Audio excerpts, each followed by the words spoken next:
سیدہ سکینہ کو لے کر وہ قافلہ حماس اور حمص کے راستے دمشق کی طرف روانہ ہوا۔ راستے میں ہر جگہ کو سجایا گیا تھا اور پورا دمشق بقعہ نور بنا دیا گیا تھا۔ جب یہ لٹا پٹا قافلہ بازار دمشق میں پہنچا تو بازار دمشق میں بھیڑ تھی اور یہ قافلہ رک رک کر چل رہا تھا، اور دمشق کی چھتوں پر خواتین بیٹھیں یہ منظر دیکھ رہی تھیں۔ ایک جگہ پر یہ قافلہ بازار کے اندر رکا، ایک خاتون چھت پر بیٹھی تھی، اس نے اپنے ملازموں کو بھیجا اور کہا کہ قافلے والوں سے پوچھو کہ کسی چیز کی ضرورت ہے۔ کسی نے کہا پانی پلا دو، کسی نے کچھ کہا، اس نے پانی بھیج دیا، چادریں بھیج دی کہ کجاموں پر لٹکا لیں، کپڑے بھیج دیے کہ جن کے کپڑے خون آلود ہیں وہ کپڑے پہن لیں۔ سیدہ زینب اپنے کجاوے میں بیٹھی یہ سارا منظر دیکھ رہی تھی،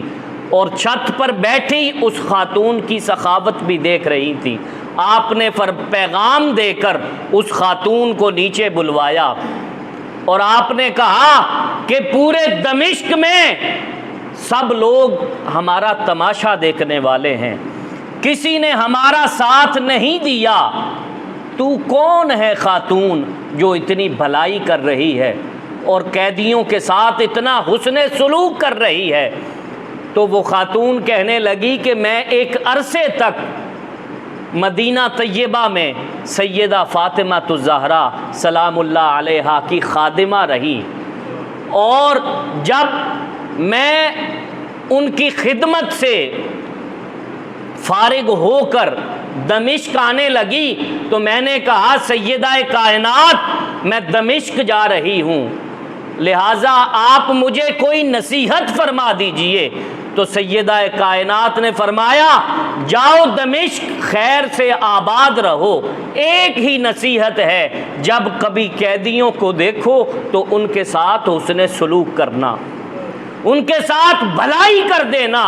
آپ نے وہ خاتون کہنے لگی کہ مجھے نہیں پتا کہ آپ کون ہیں، میں تو صرف قیدی جان کر آپ کی مدد کر رہی ہوں، میں صرف قیدی جان کر سیدہ کائنات کے اس حکم پر آپ کے ساتھ بھلائی کر رہی ہوں۔ سیدہ زینب کی آنکھوں میں آنسو آ گئے، خاموش رہی، کچھ نہ بولی۔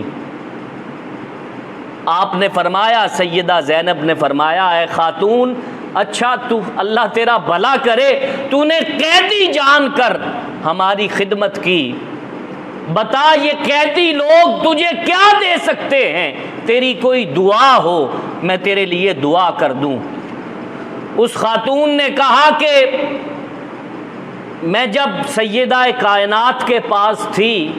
تو ان کے بیٹے حسین اور حسن چھوٹے چھوٹے تھے، میں ان کو گود میں کھلایا کرتی تھی، اور ان کی ایک بیٹی زینب تھی جس کے ساتھ میں بہت کھیلا کرتی تھی۔ وہ خاتون کہنے لگی کہ دعا کر دے، سیدہ کائنات کا تو وصال ہو گیا، مجھے نہیں معلوم کہ ان کے بچے کس حال میں ہیں، اور میں نے یہ بھی سنا تھا کہ حسن مجتبیٰ کا بھی وصال ہو گیا، لہٰذا دعا کر دیجئے کہ زندگی میں کبھی سیدہ کائنات کے بیٹے حسین کو دیکھ لوں اور زینب کو دیکھ لوں۔ سیدہ زینب نے فرمایا اے خاتون تیری دعا پوری ہو گئی، وہ جو نیزے پر سر ہے وہ حسین کا ہے اور یہ قیدی زینب ہے۔